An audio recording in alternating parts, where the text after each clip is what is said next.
सागर और दीप्ति की शादी के बाद से ही उन दोनों पर पूरे परिवार की जिम्मेदारी आ जाती है।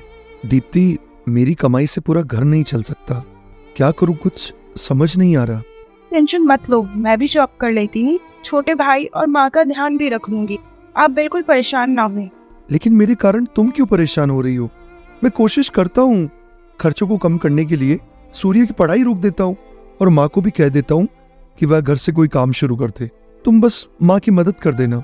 रिलैक्स करो यार, इतना क्यों परेशान हो रहे हो? सूर्य की पढ़ाई के बाद उसकी भी जॉब लग जाएगी और वो भी काम करेगा तो पैसे आएंगे ही ना। सागर दीप्ति की बात मान जाता है और दीप्ति नौकरी करने लगती है। एक रात दीप्ति अपनी सास को बोलती है, सासू माँ, मैं सोच रही थी कि एक खाना बनाने वाली रख लूं। वो क्या है ना, सारा दिन ऑफिस और घर के चक्कर में थक जाती हुई। अरे नहीं नहीं, ये फालतू का खर्चा है। खाना बनाने में वक्त ही कितना लगता है, दोनों मिलकर बना लेंगे। हाँ, ये भी ठीक है माँ जी। लेकिन ऐसा होता नहीं। दीप्ति ही खाना बनाती, सास तो बस नाम का कभी कभार दाल छोकना या लहसुन छिलने जितना ही काम करती। और कुछ महीनों के बाद, यार दीप्ति, मेरा मन कर रहा है कहीं आसपास घूमने चलते हैं। हाँ सागर, मैंने भी एक पैकेज देखा है, 5,000 में आना जाना रहना सब हो जाएगा। बाहर जाने का मजा वो अलग से। अच्छा ठीक है, फिर फाइनल कर लेते हैं। शनिवार को निकल लेंगे और संडे तक वापस आ जाएंगे और फिर मंडे से वापस ऑफिस। हाँ, अच्छा आइडिया है। तुम माँ से भी बात करके पूछ लो कि हम जाएं कि ना जाएं। अरे कैसी बात कर रही हो, क्या प्रॉब्लम होगी? बात करूंगा मैं सुबह, तुम बस पैकिंग करना शुरू कर दो। अगली सुबह सास बहू के कमरे में आ जाती है। अरे ये बैग क्यों पैक किए हैं? माँ जी, इन्होंने बताया होगा ना, हम लोग बाहर घूमने जा रहे हैं।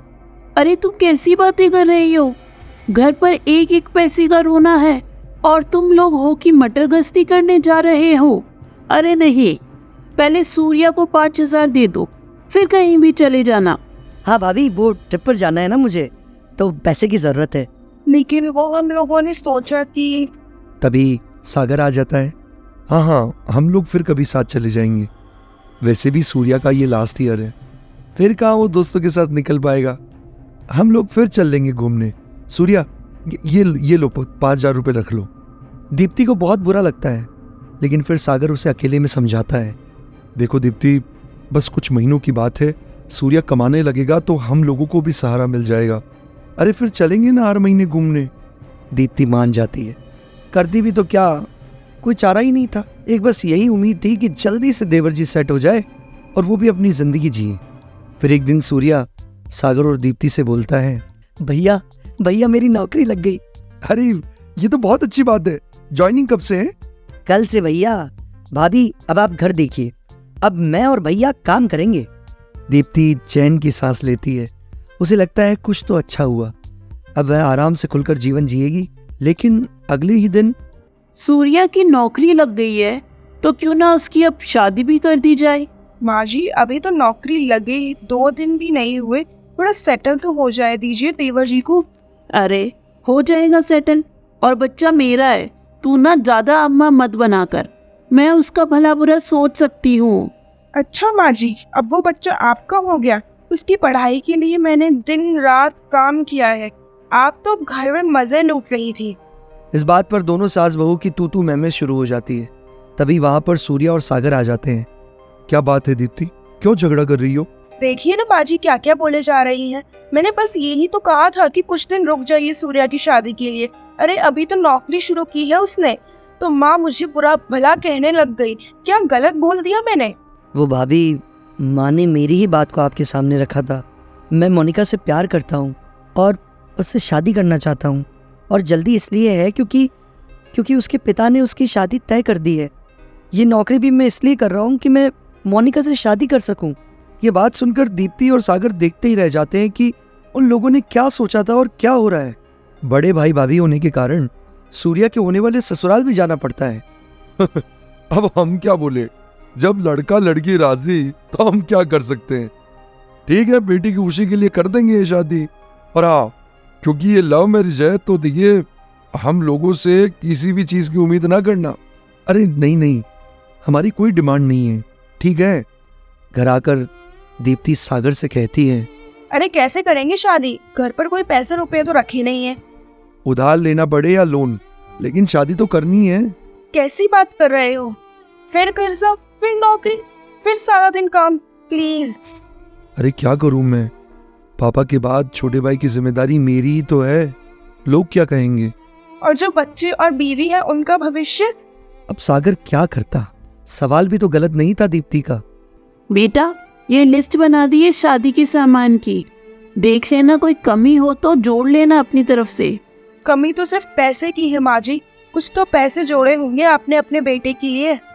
ले, फिर शुरू हो गई तेरी बीवी की बड़बड़। इसे बोल अपने मायके चली जाए। अब जरूरत ही क्या है इसकी? घर का काम करने को दूसरी बहू आ ही रही है, संभाल लेगी वो सब कुछ अपने आप। कैसी बात कर रही हो माँ? तुम तो घर की बड़ी हो। सूर्या की शादी हो जाती है और शादी के बाद माँ, हम दोनों घूमने जा रहे हैं, 3-4 दिन में वापस आ जाएंगे।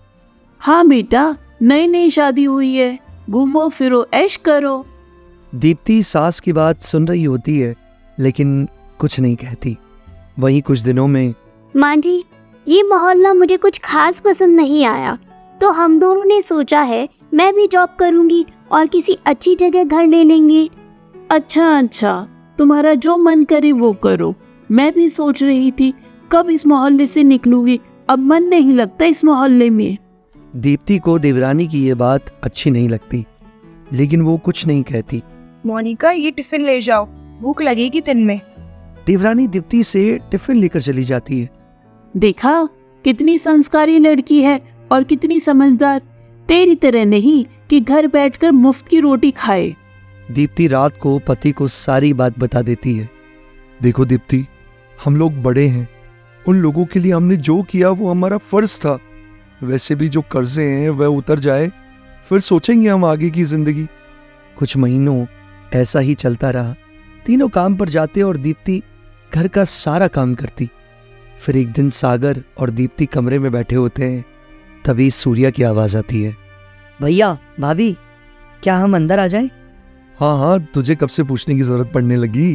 भैया भाभी, आप लोगों ने हमारे लिए कितना कुछ किया है। वैसे तो हम आपका ये एहसान कभी नहीं उतार पाएंगे। अरे कैसी बात कर रही हो? ये तो हमारा फर्ज है। तो भाभी, मेरा भी तो फर्ज है आप दोनों को टेंशन फ्री रखना। भैया, ये लो कुछ पैसे। जो कर्जा आपने मेरी पढ़ाई और शादी के लिए लिया था वो इससे उतार दो। मोनिका और मैंने सोचा था कि हम जॉब करके आप दोनों का बोझ कुछ कम कर दें। सागर भाई के गले लग जाता है और दीप्ति की आंखों में आंसू भर आते हैं।